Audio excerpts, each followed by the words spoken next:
In the quaint town of Cana in Galilee, a joyous wedding was underway. The air was filled with laughter and music as guests celebrated the union of the bride and groom. Among the guests were Jesus, his mother Mary, and his disciples. As the festivities continued, an unexpected problem arose. The wine had run out. This was a major issue, as wine was essential for the celebration, symbolizing joy and blessing. Mary, noticing the host's distress, approached Jesus and said, "They have no more wine." Jesus replied, "Woman, why do you involve me? My hour has not yet come." Despite this, Mary turned to the servants and instructed them, "Do whatever he tells you."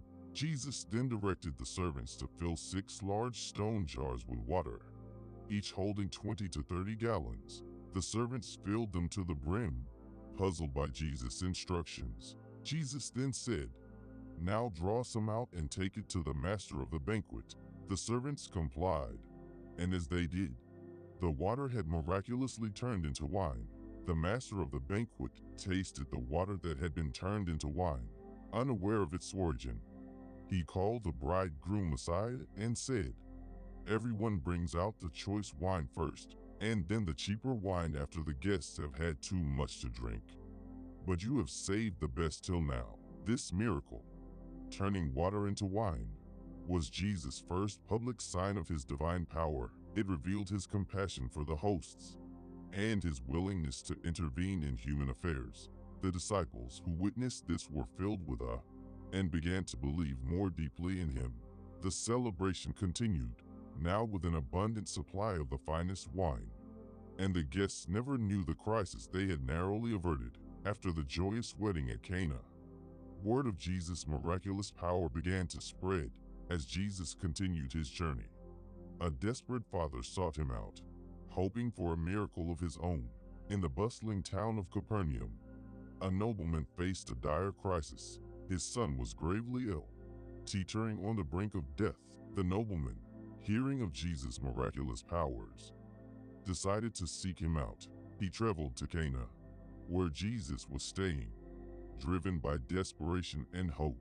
Upon finding Jesus, the nobleman fell at his feet and pleaded, "Sir, come down before my child dies." Jesus, seeing the man's earnest faith and desperation, responded with a calm assurance, "Go, your son will live." The nobleman believed Jesus' words without hesitation and started his journey back home. As he made his way back to Capernaum, his servants met him on the road with joyous news. "Your son is living," they exclaimed, overwhelmed with relief. The nobleman inquired about the exact time his son began to recover. The servants replied, "Yesterday, at 1 in the afternoon, the fever left him." The nobleman realized that this was the precise moment Jesus had said, "Your son will live." His heart swelled with faith and gratitude. He and his entire household came to believe in Jesus, recognizing his divine authority and power. This miracle of healing the nobleman's son underscored Jesus' ability to heal from a distance, emphasizing his omnipotence and the boundless reach of his compassion. It also highlighted the importance of faith in Jesus' words, and in his power to heal and save. The nobleman's journey, filled with anxiety and hope, ended in a profound transformation, not only for his son, but for his entire family. Having healed the royal official's son from a distance, Jesus' reputation grew even more. His path then led him to Jerusalem, where another man in dire need awaited his healing touch. On the shores of the Sea of Galilee, the morning sun began to rise, casting a golden hue over the water. Simon Peter and his fellow fishermen, exhausted from a night of fruitless fishing, were cleaning their nets. They had caught nothing despite their hard work, and their faces bore the strain of disappointment. Jesus, followed by a crowd eager to hear his teachings, approached Peter and asked to use his boat. Peter, though tired, agreed. Jesus sat in the boat and taught the crowd from there. After speaking to the people, He turned to Peter and said, "Put out into deep water and let down the nets for a catch." Peter, skeptical but respectful, replied, "Master, we've worked hard all night and haven't caught anything, but because you say so, I will let down the nets." They sailed into deeper waters and cast their nets once again. Almost immediately, the nets filled with so many fish that they began to tear. Frantically, Peter signaled to his partners in another boat to come and help. Both boats were soon so full of fish that they started to sink. Astonished by the miraculous catch, Peter fell at Jesus' knees and said, "Go away from me, Lord. I am a sinful man." For he and all his companions were overwhelmed by the sheer number of fish they had caught.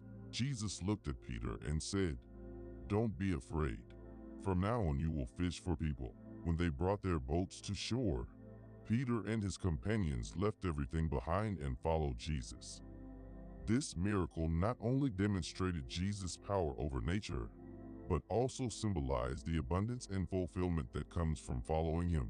It marked the beginning of Peter's journey as a disciple, transforming him from a fisherman into a fisher of men. A large crowd soon gathered, eager to hear his words and witness his next act of compassion. As Jesus traveled through the villages of Galilee, a man suffering from leprosy approached him. Leprosy was a dreaded disease, causing severe physical suffering and social isolation. The man, ostracized and desperate, fell at Jesus' feet and begged, "Lord, if you are willing, you can make me clean." Jesus, moved with compassion, did the unthinkable. He reached out and touched the man. "I am willing," he said, "be clean." Immediately, the leprosy left the man, and his skin was restored to health. This act of healing was not just a physical restoration, but a profound statement of Jesus' willingness to touch and heal those deemed untouchable by society. Jesus then instructed the man, "See that you don't tell anyone, but go, show yourself to the priest and offer the sacrifices that Moses commanded for your cleansing as a testimony to them." The man, overjoyed by his healing, could not contain his excitement and began to spread the news of what Jesus had done. This miracle, while demonstrating Jesus' power to heal, also underscored his compassion and willingness to break social barriers. By touching the leper, Jesus not only healed his disease, but also restored his dignity and place in the community. The news of this miracle spread rapidly, drawing even more people to seek Jesus' healing and teaching. As they sailed, a fierce storm arose, threatening to overwhelm the boat. The disciples' fear set the stage for Jesus to demonstrate his authority over nature. One evening, after a long day of teaching and healing, Jesus suggested to his disciples that they cross to the other side of the Sea of Galilee.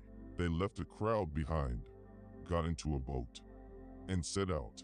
As they sailed, Jesus, exhausted, fell asleep in the stern. Suddenly, a fierce storm arose, and waves began to swamp the boat. The disciples, many of whom were seasoned fishermen, were terrified.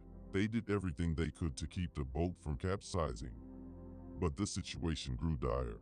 In their panic, they woke Jesus and cried, "Teacher, don't you care if we drown?" Jesus got up, rebuked the wind, and said to the waves, "Quiet, be still." Immediately, the wind died down, and there was complete calm.